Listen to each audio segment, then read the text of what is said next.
Welcome to the new episode of She Gets It Done. Make sure to hit subscribe, comment or like. We hope you love this week's episode. Enjoy! Hey everyone, it is Sana and Tony here, and this is our podcast, She Gets It Done. We are super excited to welcome our first special guest, Tyler Muto, to the show. Tyler is a world-renowned dog trainer who is based in Buffalo, New York, and for years he ran the very successful dog training business, Canine Connection, where he has helped countless owners and their dogs with a wide variety of issues, such as reactivity and aggression. Tyler is also the creator of Consider the Dog, an amazing platform where experts in the world of dog training come together and share online dog training courses and videos to teach you how to work with your dogs and their behavior issues so that you can live together in harmony. If you're struggling with your dog and you haven't already, you should definitely check it out. We will share the details in the podcast description. Tyler has now switched from working with dog owners to coaching dog trainers to upskill them and share his knowledge.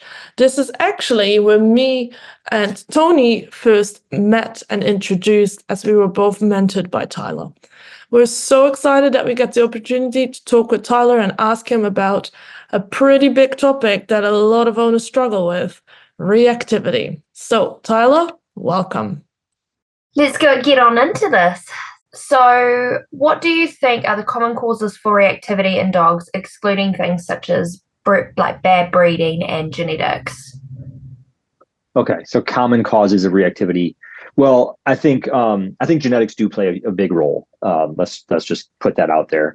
I think some dogs and some breeds also specifically are just much more prone to it, right? The probabilities are more there than in other individuals and breeds. But as far as like a learned cause, right? A learned cause. I think probably the two things. So one would be a dog that's had uncomfortable experiences with other dogs. Mm-hmm. So if there's not a genetic sort of insecurity there, then often the insecurity has to come from somewhere, which would be a learned experience. But that alone tends not to be enough. So from there, the cause would be probably owners or humans, dog handlers, not recognizing how their dog is feeling. And how do I put this actually? I think really what it comes down to is people having a semi-unrealistic expectation of how dogs should behave out in the world with us. And what I mean by that is, especially if your dog has any reason to feel insecure, whether it's just their nature to or from a learned experience, but they have this strange dog they've never met before walking straight at them. And then we keep walking straight at this strange dog because us humans have this expectation that if we're walking down the sidewalk and there's another human and dog walking down the sidewalk towards us, that we should both stay on that straight line path of the sidewalk, walking straight at each other. And that's actually not normal. That's not how animals behave. And the sidewalk being the path that we walk on is a human construct. In the dog's world, that path is no different than the grass next to it. The grass next to it is probably much more interesting. Yeah. But point being that most dogs would not just walk directly straight at each other, like up until the point that they pass shoulder to shoulder. That's an expectation that we've placed on dogs that's kind of harmful. So for me personally, when I own a dog, just as a general rule of thumb, I don't try to pass other dogs on the same path. Like I'm going to go around in whatever capacity I can, whether that's just crossing the street or maybe pulling up into somebody's driveway, like walking a few steps into somebody's driveway and waiting for that dog to pass or anything like that. Like I'm going to kind of create some space, but I'm not going to walk my dog straight at this other dog that they're unfamiliar with, because that often, I'll put it this way. The reason I say like genetics play a strong role is because the normal dog, the genetically normal dog, will find that scenario to be somewhat disconcerting. Yep. And then some dogs will respond to those feelings of discomfort through defensive behavior such as reactivity. But the genetically normal dog, a dog's genetics sort of dictate that, like, that's actually not a good practice. That's not how we should expect our dogs to be in nature. You're lucky if you have a dog that is totally fine with that going on. You have a diamond in the rough. Yeah. Yeah. That makes sense. Do you feel then that those type of people that let their dogs greet on the street all the time, the whole I just want to say hi kind of people, Sure. obviously make that worse? I think it's really good that you also say that you would go around across the street even if you don't have a reactive dog. I feel like a lot of people. I started with my dog from the day I get them. That's just how we pass our dogs. I was like, I don't want to deal with the people, because I know I can handle my dog, but I don't want to deal with the other person doing like, oh, they just want to say hi or whatever it is that they have going on. But the owners that say, oh, I did everything right for 12 months or 15 months and they got to go play and they got to do this and now the dog is reactive. Do you think that's owner created? Often? To a certain extent. Well, yes and no, right? So I think a lot of this is at least owner contributed. You can have an extremely genetically wonky dog that, like, in even the best animal behaviorist hands is going to develop into a reactive dog because its genetics are just that bad, right? But otherwise, it's always nature and nurture. But in those dogs, we have to remember that as they mature, a lot changes psychologically, a lot changes hormonally, and a lot of that, like, defensive type behavior is very, like, hormone driven. It's very affected by like the physiology of the dog, right? And so as they reach sexual and psychological and social maturity, you can see a dog that in a context it was not defensive as a puppy. Well, it's not a puppy anymore. Yeah. And all of a sudden you're seeing that defensive side of it come out a little bit in a context that's actually very normal for a dog to feel defensive about. Yeah. Of course, there are situations where, like, the humans absolutely, like, created this problem by bringing their dog to the dog park when there was too many, like, out of control dogs there or inattentive owners there, or perhaps it wasn't necessarily the owner's fault, but maybe they were going to a daycare and the daycare was not monitoring their staff very well and the staff was not monitoring the other dogs very well and the dog had an experience, right? Yeah. But I mean, as far as, like, hey, like, I want my dog to meet every dog and all that kind of stuff. Again, like, you might have a dog that is built for that. And if you are, congratulations. But that's actually not the average dog. Yeah. And so I think if you want your dog to meet dogs on walks, there are certainly ways to go about it where, like, you can give your dog that kind of a rich social life. But you have to go about it thoughtfully. Like, you can't just carelessly walk your dog up to every random dog in the neighborhood. Because, like you said, we don't trust the other person all the time. And that's kind of like one of my criteria is, like, who is this person? Who is this dog? If I'm walking down the street with my kid and just some random person's like, hey, like, can our kids play? I'm like, no. Yeah. What? Yeah. Like, but if it's like my neighbor and they live on the same street as me and maybe they just moved in and they have a kid, it might be worth taking the time to get to know each other so that we can feel comfortable letting our kids play. And same thing with dogs. Like, if you want to let your dog meet other dogs you see on walks, like, okay, like, there are ways to go about that. But sometimes there's a few steps involved to make sure that it goes smoothly and safely and that we're looking out for our dog's best interests. Yeah. Yeah, I'm trying to tell people if the person or the dog is relevant to your life, then it's worth putting that time and effort in. But if it's a one-time meet, why? Why does your dog need to meet that dog? There's no point to it. Yeah, exactly. Yeah, exactly. And that's kind of what I say with my owners, especially ones that have reactive dogs, and kind of like, you don't know the intentions of the other dogs. You don't know who they are.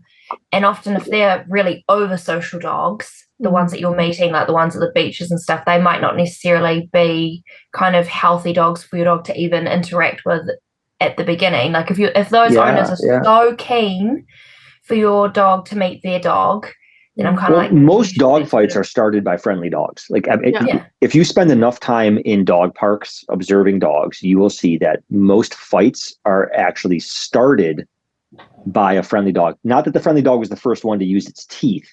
Just being obnoxious about there's a difference between friendly and well socialized. Yeah. Because from a behavior standpoint, well socialized also means the dog essentially has some manners, right? Like understands how to read dog's body language. And then if another dog is showing signs that they're uncomfortable, that dog can regulate its play a little bit. Like that's part of proper and good guided socialization. And just because a dog is very friendly doesn't mean that it has polite and respectful social skills. And so it's a lot of those overly friendly dogs that are kind of like close talkers, and they don't read the other dog's social cues well. They don't have any ill intentions, but they end up sparking defensive behavior in the other dogs because the other dogs are trying to tell them politely, like, hey, please get out of my face, please get out of my face, please get out of my face. And they're not listening. And then eventually the other dog has to amplify their message a little bit. And so just because an owner says my dog is friendly, that doesn't necessarily mean that it's going to be a good dog for my dog to play with. And part of it's also just being honest with ourselves about who our dogs are and what they've told us about their preferences.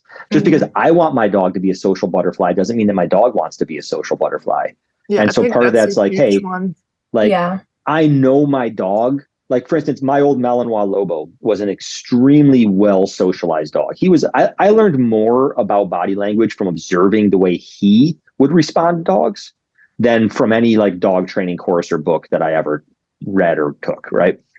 So, but I knew there was a phase in his life where he really did not like adolescent males. He's actually always loved male dogs in general. He plays great with adult males, but that age group of 5 months to like a year and a half where they're kind of rambunctious and aren't yet well socialized, like they still need to have some rules instilled. Lobo was just didn't have a good tolerance level for those dogs. And so if I know that and I see a random person on the street with a 9-month-old golden retriever who's super friendly and they're like, hey, can our dogs meet? Mine's super friendly. But my dog has made very clear to me that he doesn't like dogs like that. So it doesn't matter what I want. It doesn't matter if I want them to socialize or if the owner, what has my dog told me about his preferences? And I can respect that and accept it as within the range of normal, because I think the bigger like overlying message here, to kind of go back to my original statement, is just that I think humans in our culture, we have a lot of very unrealistic expectations for dogs that some dogs can meet, but most dogs are going to fail to meet one or more of these expectations. And then we call it a behavior problem, but it's actually just normal dog behavior.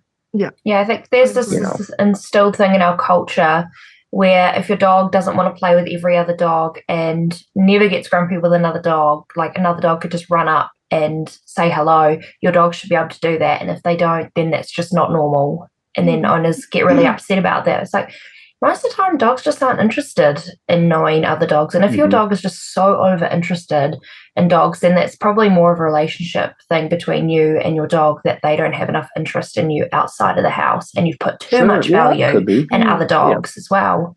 Yeah, I mean, I'm a little bit afraid, like personally, I'm a little bit afraid to there are some dogs that are just very socially gregarious, right? Like there are some dogs who are bred for that. Yeah.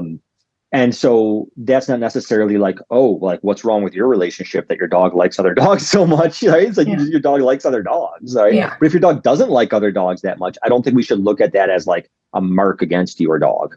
No. I think your dog should be able to tolerate other dogs to a reasonable extent, right? Like that's normal. Dogs do live in social groups. Totally. Yeah. But dogs do not intermingle social groups all over the place like this, right? Like that's very human. I think another place that this idea comes up a lot of like kind of having like not understanding what's normal for dogs is when two dogs in the same household have conflicts around resources. And so like if a dog has a bone and then the second dog approaches too close and the dog with the bone growls, and people go, oh my gosh, I better call a trainer. And now I'm not saying it's not a good idea to call a trainer and just make sure that you're handling that situation appropriately. But often what they think needs to happen is not the case, because that growl right there is actually normal. Like that's not a behavior problem. That's normal dog behavior. It's normal for dogs to want to defend a resource that's in their possession, even from their own family members. That's very normal. Unless they take it to the extreme, right? What we want to make sure from a training standpoint is that the second dog actually learns, both dogs learn that, hey, if one of you has a bone, Like there's a healthy amount of space that has to be given, and that's going to be reinforced by the human or enforced by the human, so that you two don't have to enforce that amongst yourselves. Right. So we don't really train the dog who's growling. We actually train the other dog. And by training the other dog, the dog who's growling goes like, okay, so I don't actually need to be that defensive about this because my humans understand what's going on, and they've got this situation under control. So because the growling wasn't the problem. The problem is, well, what happens if that other dog doesn't get the point? Yeah. And that other dog keeps getting closer. That dog is the one who's behaving inappropriately. Yeah, I feel like you see that a lot in two-dog households. So, when a puppy comes to a new house with an older dog and you get cold because the older dog is growling at the puppy, and they're like, oh, but it's probably because the puppy is constantly invading space, and the older dog the older dog needs an advocate. Right? But we usually get cold because of, but the older dog is not accepting the pup, or he's being aggressive. I'm like, no, actually, we need to limit the pup's space a bit and stand up for the older dog. Yeah. I mean, back when I was running my training center, I would say when we would get calls for board and train programs, when there's two dogs fighting in the house, and a lot of times people want to just send one of the dogs. Like they want to send the one that they think is the problem. I would say there's a 60 to 70% chance that the dog they want to send is actually the wrong dog. I was going to say that. And so usually we want to see both dogs first to make sure, even if they're going to send one, sometimes they're right, but I want to get my eyes on it first because I don't want them to waste their money. Yeah. And a lot of times they're not right. A lot of times it's that they sent the wrong dog kind of situation. In fact, I mentioned that in my socialization course on Consider the Dog, that like one of the first things we're assessing is like, is this the right dog? Do we have the right dog in training? In that case, the owners got it right. The owners sent the dog that needed to be sent. That's good. So what do you think? So we've now have a reactive dog, and we have an owner that's trying to work on these problems. Often they start by themselves, not getting a trainer involved. What do you think are common mistakes owners make before seeing a trainer that can often make the behavior worse, the dog's behavior? As far as like things that can make the behavior worse, this is a common mistake. I don't want to say it's like the most common mistake, but it's common enough because, as a lot of people know, there's sort of like two camps when it comes to how do we deal with a behavior problem. And I'm not talking about like the professional camps, but even just among, if we're going to think about a behavior problem, we're like, okay, well, is there something else that if I like use treats and reward that I can help mitigate this? Or do I need to have some kind of discipline, some kind of correction, or some mix of these two things, right? Yeah. I think if we're going to talk about like making things worse, I think it's probably going to be more on the correction side of things as far as like what an inexperienced handler might do. And specifically, what I see is, again, and this comes down to like that unrealistic expectation. So they might be like, okay, well, I'm going to keep walking at this dog, right? We're going to keep walking towards this dog. But if my dog explodes, I'm going to correct it. But I'm also going to keep walking towards this dog. Yeah. And giving a correction in that kind of context is a massive problem because now there's so many layers to this. I'll try not to go on like a complete rabbit hole, but essentially what we have is we're not doing anything to mitigate the actual problem, right? So we're still walking straight at this other dog, which is what's making your dog feel like they're in a pressure cooker, right? They see this oncoming potential threat approaching them, right? Like we kept on talking as dog trainers about why we don't let our dogs just meet random dogs on the street. And it all came down to like, but we don't know that dog. There is risk, right? There's a certain amount of risk if we don't know that dog and how things are going to go down. So that's danger. Yeah. That's the same danger that the dog is feeling, but we as humans are going like, how inappropriate of you to feel insecure about this situation, even though every trainer I know understands the potential danger there. But yet we try to convince the dog that there's no danger there, and then we keep walking them forwards. And this is not just a mistake that dog owners make, by the way. A lot of especially newer dog trainers make this mistake too. So we keep pushing towards that dog while punishing our dog's very normal reaction to the fact that we're continuing to push towards this dog and somehow expecting their behavior to change. And you might get some temporary suppression of the behavior, but the problem is in that temporary suppression, you've now then probably gotten even closer to this trigger. And the next outburst is probably going to be even harder to deal with. Yeah. So that's probably the number one mistake that I see.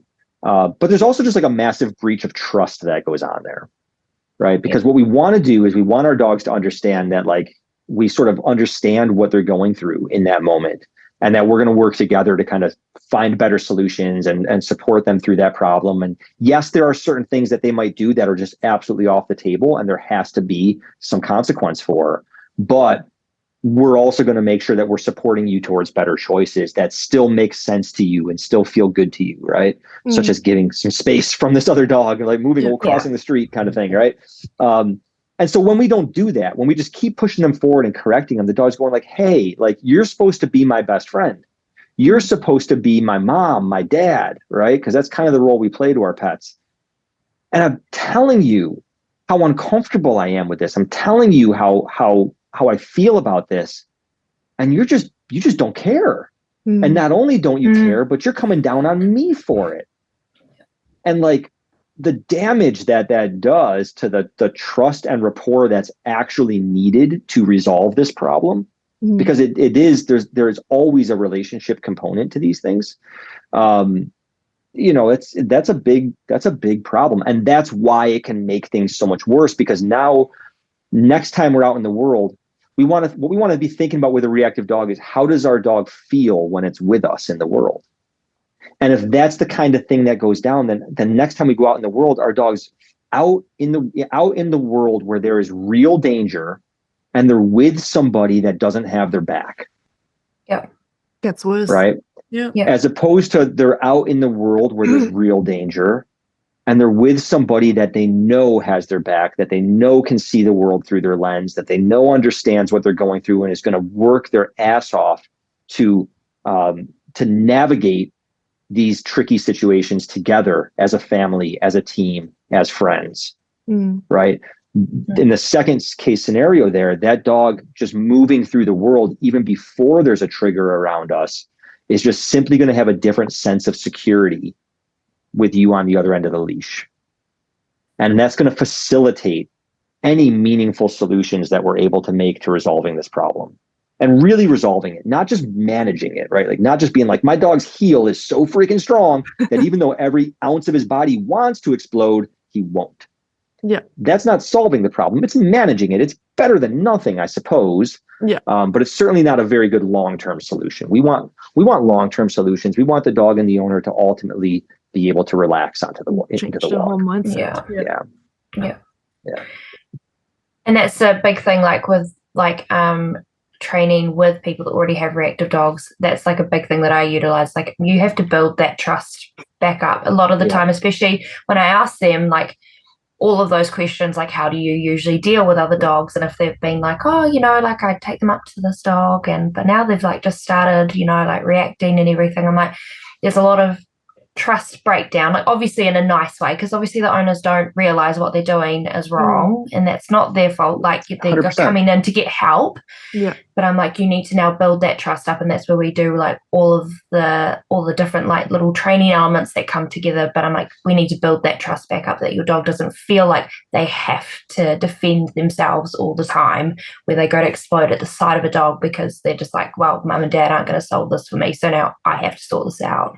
That's it. Exactly. Yeah. I always like to describe trust and rapport as a bank account, because here's why. So very often I'll be talking to dog owners or dog trainers about the need to like acknowledge and accept that your dog is feeling threatened, and not necessarily try to change that feeling initially, but to create a program of, when you feel this way, here's how we deal with it in a more appropriate manner. Right. Such as, again, crossing the street or getting space, whatever. And then people will ultimately at some point have the objection of, yeah, but what happens if I'm in a scenario where I can't? Yeah, always. Or with human aggression, right? You'll get it where you say, okay, but you need to stop people from reaching out towards your dog. They say, but what happens when somebody has to, like at the vet?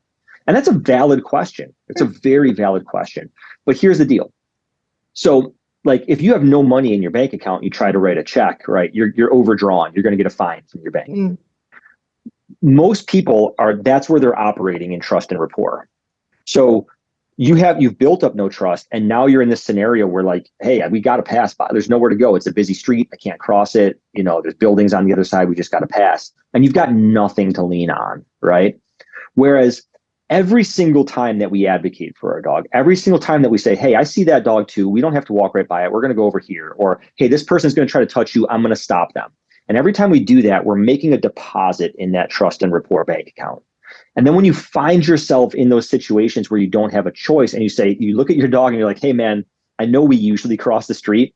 Not an option right now. I need you to trust me.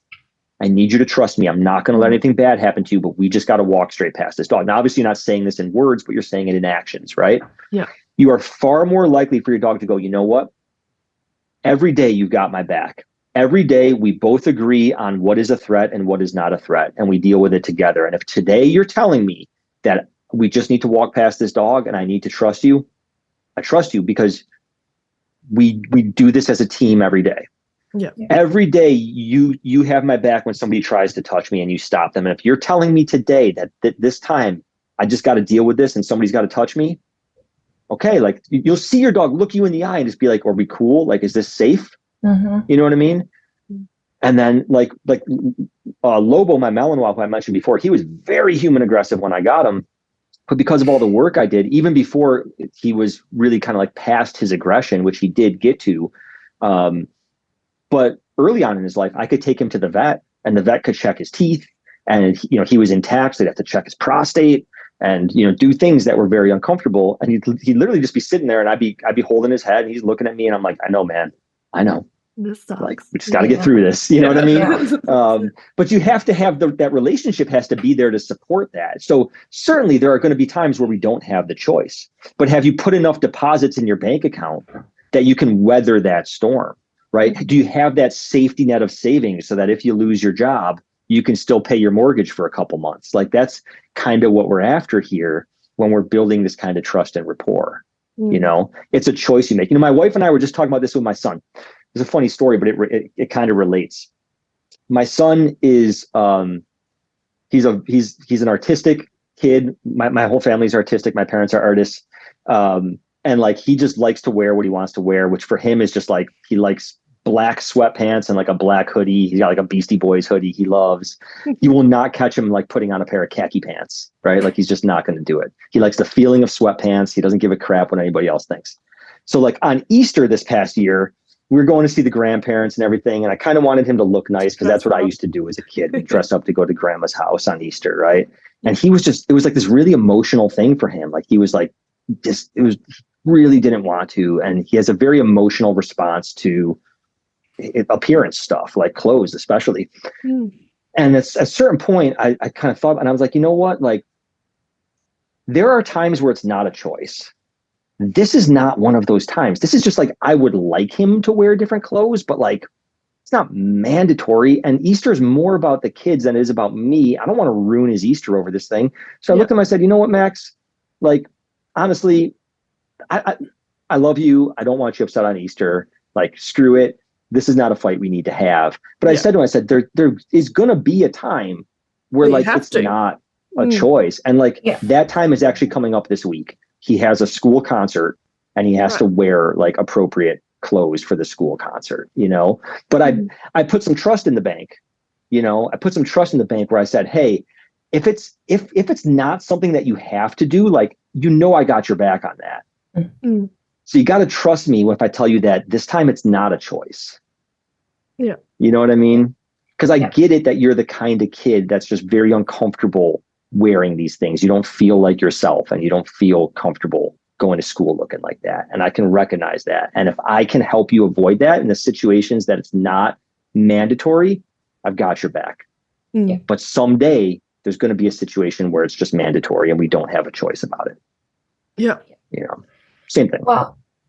Well, you've kind of answered part of our next question already, but like there are some extra things we could probably touch on. So, so a lot of dog owners feel like correcting the fear reactivity in their dog is like a big no. What is your take on that? It's a complicated question, right? Like corrections are a complicated topic because like not all corrections are created equal.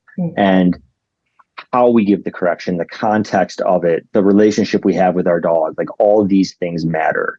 I think the biggest problem with the idea of punishment and, punishment from a behavioral standpoint is just making a behavior less, right? Normally when we think of punishment, we think of giving some kind of correction, doing something the dog finds unpleasant.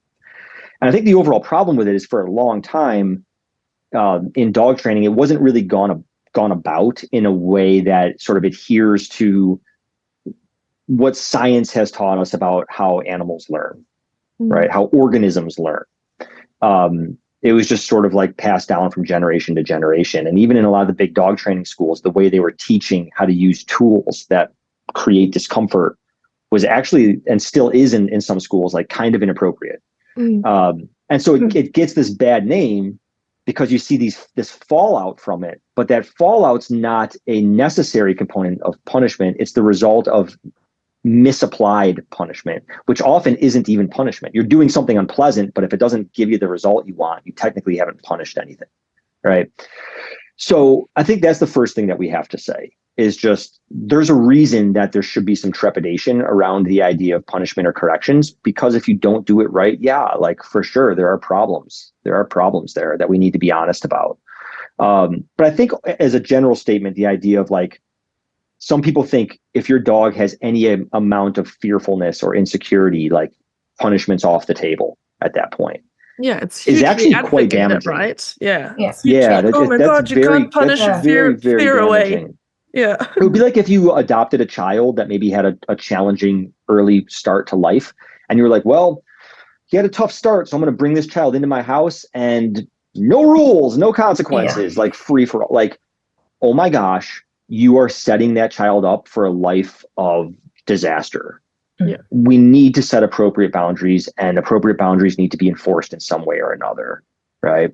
That could be enforcing by removing privileges. That's a form of punishment as well. It's an unpleasant experience. But in dog training, there are so many things that come up where there's no way to remove something the dog likes in a meaningful way that the animal will connect to the behavior. Like it's just not possible. And so we have to have other options of how to make a consequence for a behavior that's just inappropriate, regardless of how you're feeling. But again, I think if we're going to do that with a fearful dog, if we're going to say, hey, like, I get it that you're afraid, but even if you're afraid, you cannot do that. That we also have to have built into that same training program, and ideally ahead of time have also started to teach the dog, here's what you can do instead. And it's a solution that works for you, right? So we're not saying, hey, you can't lunge on the walk. What you can do instead is hug my left leg and still walk right past that dog that's making you feel horrible. Like that's not a solution that works for the dog. What we can say is, hey, you know what? You can't lunge like that. But what I'm going to do is I'm going to try to do a better job of observing your body language. And when I notice that you're starting to get uncomfortable with a dog, we find some space and we do it in a way where you're no longer feeling that way.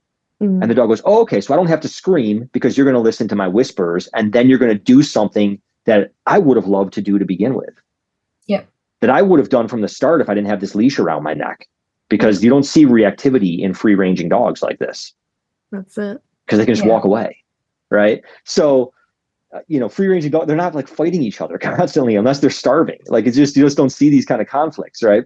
So I think, I think the idea of punishment, like if we're going to do it, we have to have that built in. But the other thing I want to say here is, again, we want to think about how do our pets feel when they're with us. And so here's another analogy that I use that many of my students have found quite helpful. So let's just say, Tony, let's just say that today, after we're done recording, you decide to hit the streets, find somebody that looks like a sucker, beat the crap out of them, and steal their purse.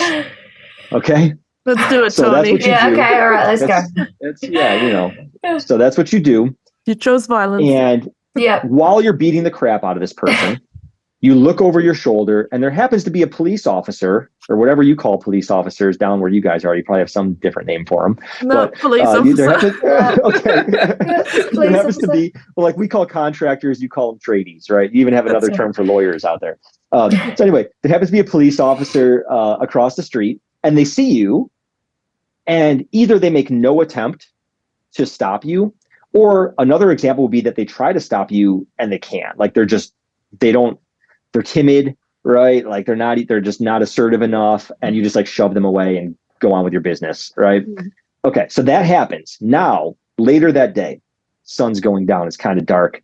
You're walking down the street, it's kind of quiet, not a lot of people around. And now you see 3-4 giant men wearing dark hoodies, carrying something in their hands that looks kind of threatening, walking right at you. They start maybe hollering some things at you, and you're going like, oh man, like this is scary, right? Mm. But then you look across the street, and guess who's there? That same police officer. Does the presence of that police officer make you feel any safer? Absolutely not. Because when you were acting like that, they failed to stop you. They couldn't stop you. So if they won't or can't stop you, why would you have any faith that they will or can stop somebody that is a threat to you? If you will not or cannot adequately control your own dog's behavior, how much do you think your dog believes that if that other dog approaching were to get loose and attack, that you'd be able to stop that dog, that you'd be able to protect your dog and keep them safe? Zero faith whatsoever. So there is actually a correlation between discipline, if done appropriately, can actually make a fearful dog feel safer with you, because you've shown them that you have the ability to be strong and powerful and assertive, right?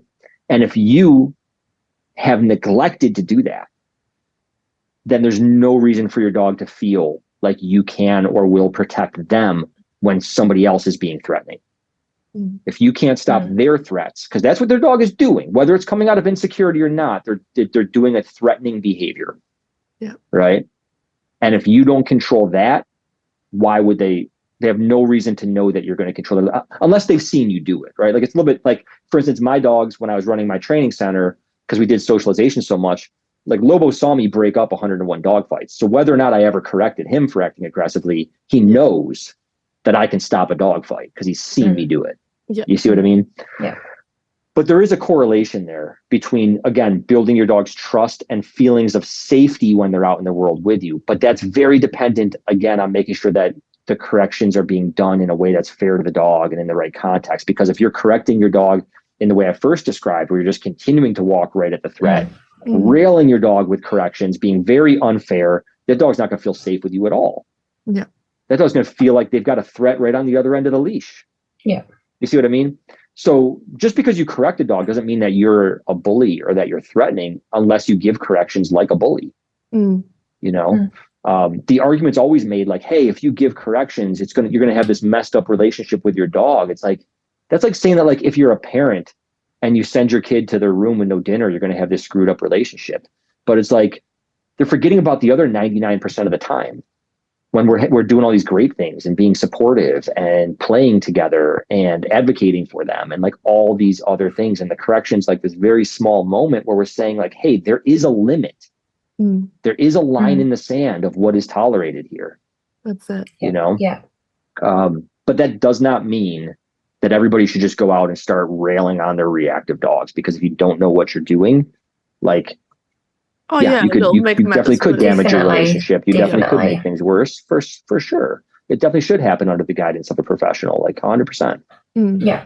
But like vet your professionals, because I've seen the worst of them. And, you know. I do think it's important to get that out there because, look, I'm in so many reactivity groups on Facebook. And you know how often I read something like, oh, I tried for 2 years, this method, and I finally went to a balanced trainer that corrected my dog and I've made massive jumps. But there's this inherent guilt, I think people feel about, oh, but I'm correcting my fear reactive dog. And it's obviously the message that's out there quite a lot, that corrections are horrific. But I think it is important for people to know it's actually okay. You don't have to feel guilty for appropriately correcting your dog for Well, I'm going to take that one step further, though. Like, not only is it okay, but I also just want to say that it's also like very normal and okay to feel kind of bad about that, like to not enjoy correcting your dog or to feel guilty. I could tell you again, as a parent, like every time we have some sort of like showdown with the kids, right? Every parent out there knows this feeling where at the end of the day, you're like, God, I hope I handled that right.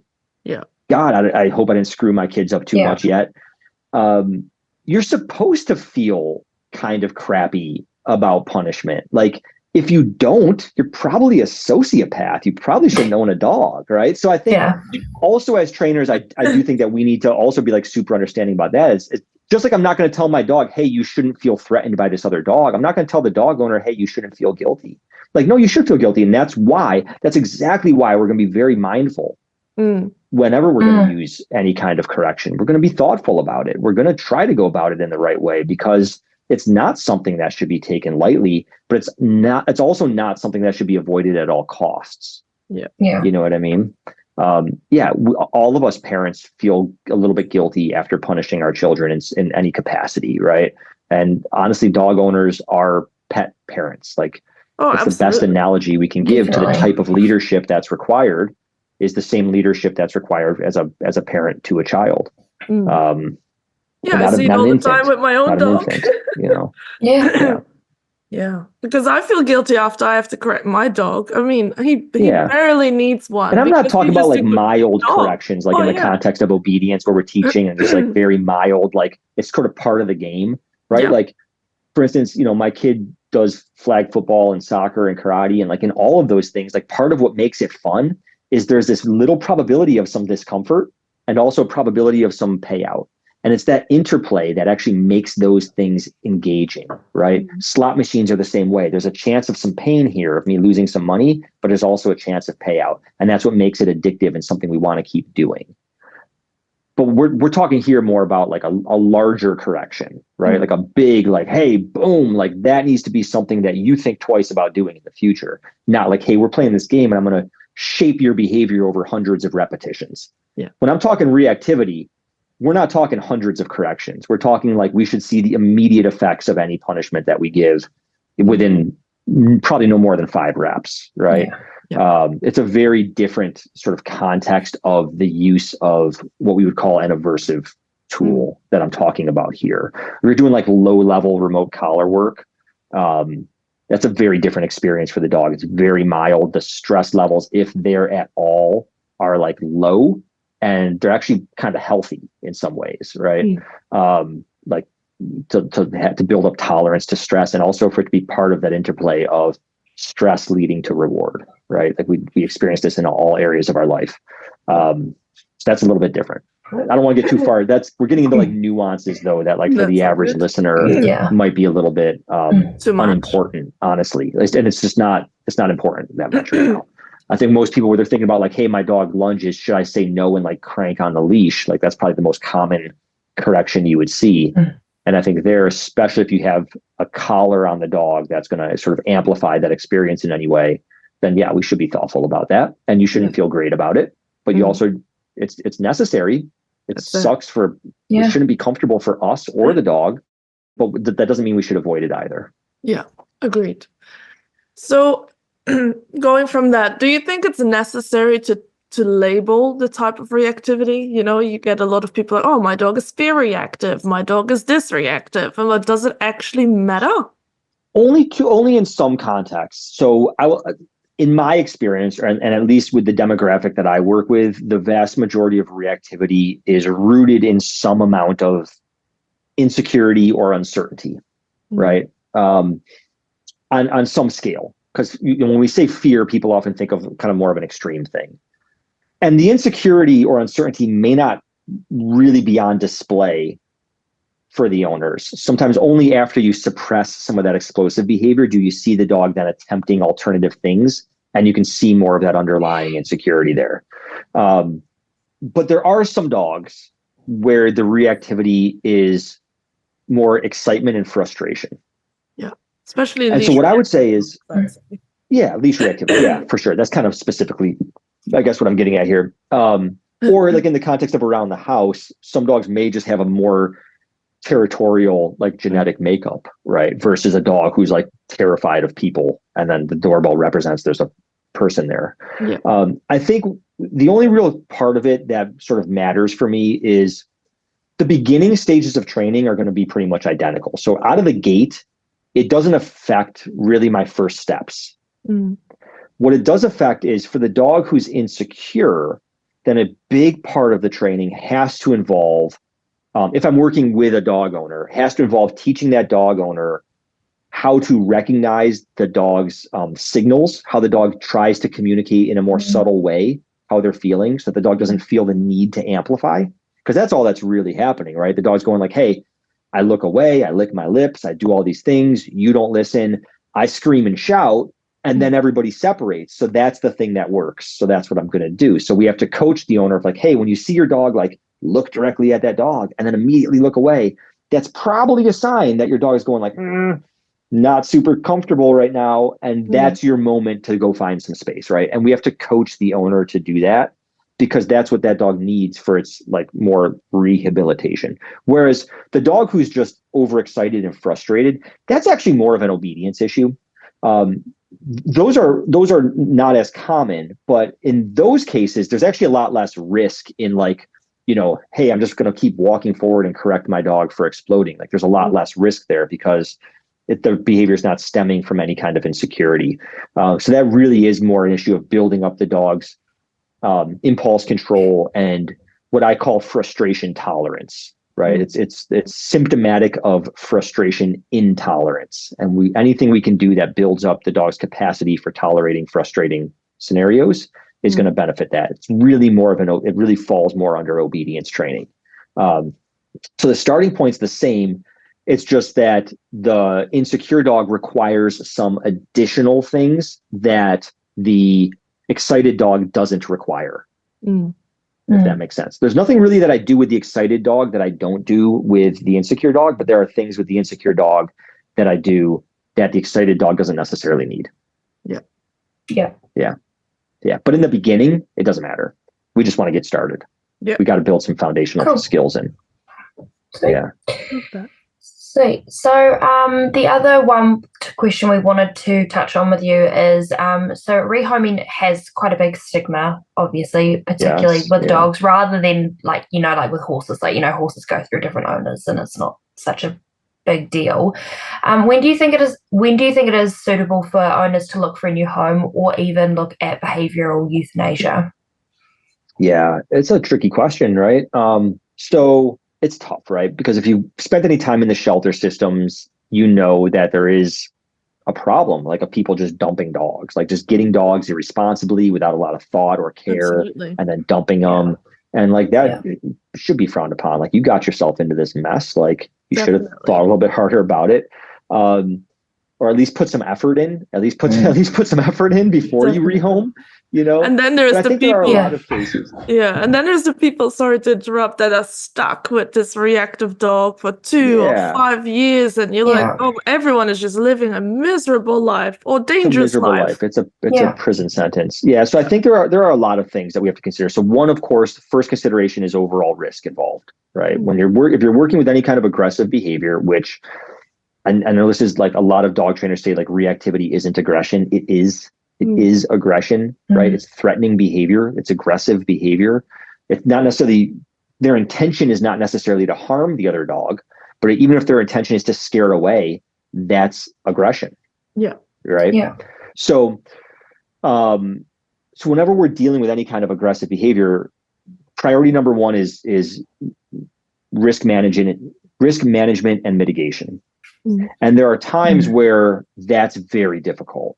If there's small children in the house, elderly people in the house, right? The risk factor is much higher. And that's a huge consideration on whether this is like just actually makes more sense to find a home where even if this behavior doesn't get resolved right away, there's a lot less risk, right?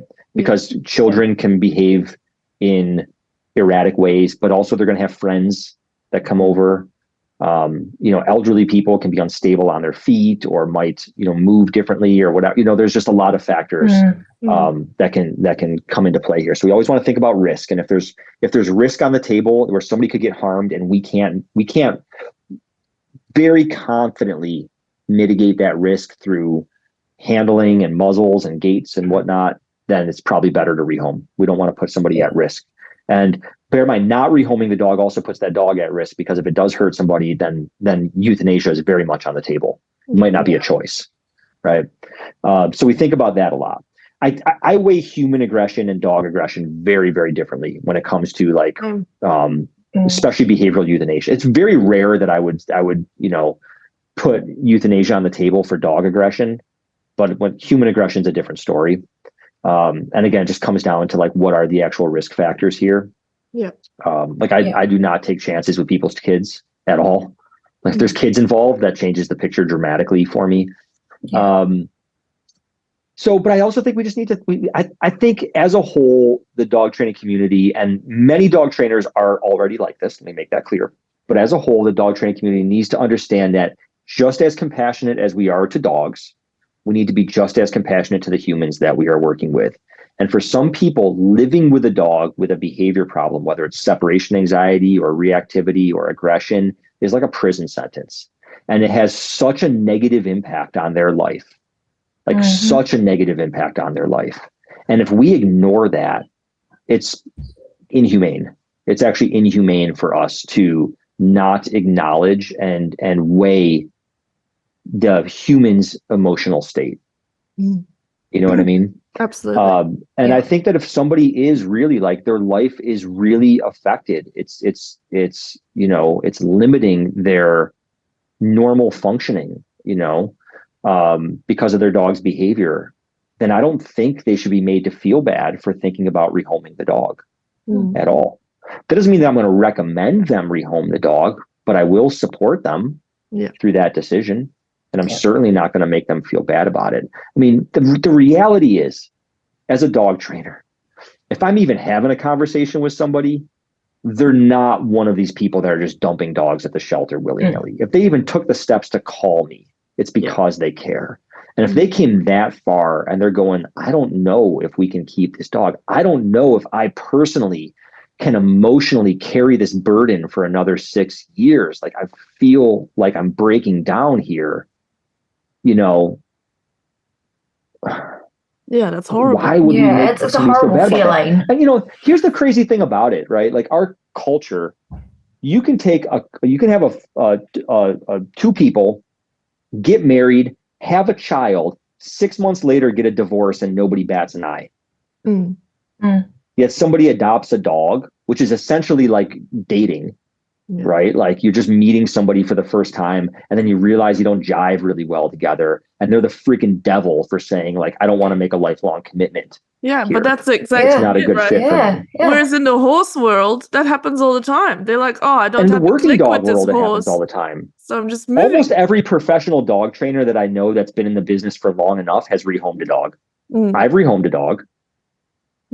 I'm telling you, a huge portion of professional dog trainers I know have rehomed dogs, because we know that we have a certain lifestyle. We need a dog that can tolerate the lifestyle we lead, or we have a dog that we need to be able to be on the job site with us, and it's going to work or it's not. And we take the steps to make sure the dog gets into a good home or whatever, at least work with a reputable rescue that we feel confident with. It is what it is. But again, I think, and it's the same thing with the euthanasia topic. I mean, it's sad, right? It's a sad state of affairs. But the reality is that until we deal with the overpopulation issue, 10,000 dogs are going to get killed today. And a massive portion of those dogs are completely stable, very fit for modern life. And yet we're going to have a human put their entire life on hold for 10 years, pour thousands of dollars of resources to try to manage a dog that really isn't adapted well for modern society, to keep that one dog alive. Meanwhile, another dog just died that they could have gone and adopted that would have been fine. And maybe even could have had two dogs if they had an easier dog. And now we've saved two dogs for the cost of one. There are so many factors that go into the economics of behavioral euthanasia, that it makes it a very, very tricky subject. But I do think that, again, if somebody's made earnest effort, to make it work and it's just not working, again, like it blows my mind that like our culture can literally, like, you had a baby 6 months ago, now you're getting a divorce, no problem. You adopted a dog 6 months ago and it's not working out and you want to return it to the rescue that you got it from. And you are a horrible human being. Like that doesn't add up. No. Why do we treat dogs in ways that we don't even treat ourselves that good? It's just craziness. And I know that can come across sounding like not compassionate to dogs. Trust me, I love dogs as much as anybody in the world. But I'm a realist at the same time. And I also love my fellow human beings. Yeah. And I see people suffering on a regular basis. And they sometimes they have this guilt around it. And I get that. And again, they should have guilt around it. Nobody should feel like willy-nilly about rehoming a dog. It's a decision to definitely take very, very seriously. But they should not be blasphemized the way that our culture, like, God forbid they seek out help on social media. Oh my God, pray for them. You know what I mean? They're going to have bricks thrown through their windows. Like it's insane. It's insane. It is. All right, cool. I don't know if that was like an intense answer. I don't know. But it is. I feel very much the same. And I would even go extreme that some dogs shouldn't be saved. Like from the get-go, they come to a rescue and it's a hot mess. Like it's a whole different ballgame, and that's it's a very extreme opinion if you put that out there. But the ones that need 10 grand to fix them up, I'm like, you could have saved so many dogs for that 10 grand. I'm very extreme. And that dog may never be safe for society. And then you're putting other people at risk. But the other thing that I just want to mention too, because you mentioned like that dog goes into a rescue, there's a very different bar that has to be met. If we're talking about a family brings me a dog that's got aggression and they're committed to the dog. And okay, what do we have to do to make this work? Well, we've got to teach you and this dog as a team how to live together in a safe way, at the very least, right? That's a very different bar from a dog going to a rescue. And the minimum goal is I have to get this dog to a degree that any Tom, Dick, or Harry can take this dog and it's not going to be a danger. And because everybody's going to say on paper that they're going to take the dog to training and all this stuff, but probably not going to. So I have to ensure that even in any hands possible, somebody that has never been through training with this dog, they haven't learned together to work as a team and to manage all this risk, that dog's safe to go to a stranger. That's a very, very difficult bar to reach. So I would be much quicker to recommend euthanasia for a dog that does not yet have a permanent home versus a dog that's in a permanent home with a family that's committed and the family's not in distress. They feel like they're up for the task. You know what I mean? Then like, hey, let's do this thing. You know what I mean? Let's do this thing. Like here's a good example. My course on Consider the Dog Reactivity Rehab, I show a dog named Ferris in there when I was talking about punishment. I show a little video clip. Ferris was returned to the Buffalo City Animal Shelter, I believe 7 times for aggression. Okay. Before, I think her name was Gail. It was years ago. I think it was Gail adopted him. And this woman, he couldn't have asked for a better person to adopt him. I mean, she was just committed. She knew what she was getting herself into and she was up for the task, right? But if the shelter had reached out to me and said, hey, we have this dog, like, can you help us here? I would say like, you know what? Like, honestly, like either you get the dog into a long-term foster situation and then I work with that foster owner, but it's an expectation that might be a long-term thing, right?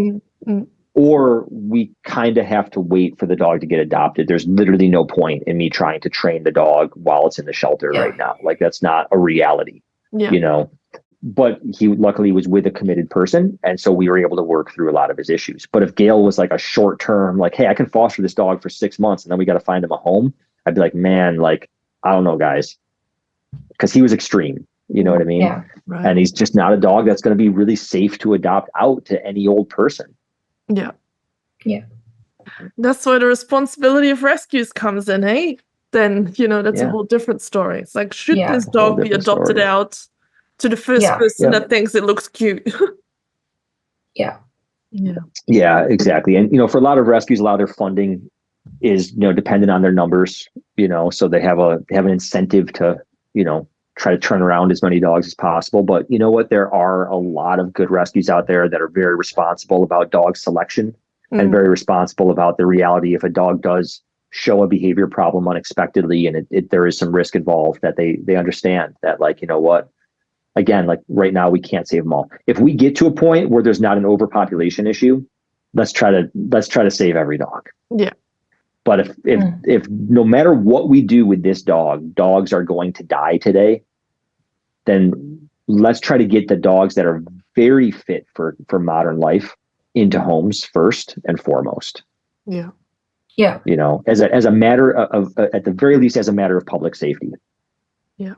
I fully agree. Yeah. Great. If only, eh? If only. If only.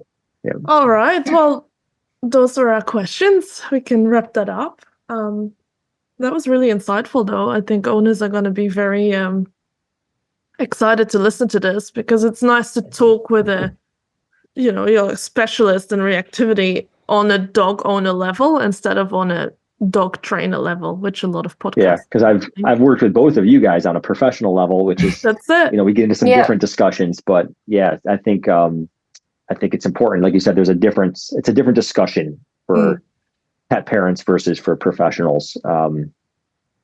Yeah. Yeah, Well, definitely. Thanks so much for coming on and being our first guest. We're very excited. My pleasure. About it. Very, very excited. Yeah. Do you? Can I plug my stuff? Yeah. Oh, absolutely. Absolutely. I was going to plug it it in the description anyway, but go for it. Yeah, you can do that too. So, for dog owners, most of what I do sort of one-on-one is with professionals these days. But I do run a website called Consider the Dog. It's considerthedog.com. And it's an educational platform, and it's really designed for dog owners, even though about 50% of our user base are professional trainers. We have over 150 videos and courses, and it's dirt cheap for, we have 10 different instructors. We do live streams twice a month. We have a very active support community where you can ask questions and even upload videos and get feedback. And just like literally thousands of hours of instructional content. So it's a great resource. I'd recommend checking it out. Considerthedog.com. And then, what I'll do is after the show, I'll put together a coupon code for your listeners. Oh, cool. That you can plop into the description. So we'll make sure that's in the description for anybody who is listening as well. But that's the main place to find me. If you're a professional listening and you're looking for some mentorship or coaching, tylermuto.com, TYLERMUTO. But everything else is Consider the Dog. Yeah, awesome. We love Consider the Dog. Definitely recommend. Great. Yeah. Yeah. All right. Thank you so much for that. Yeah, loved it.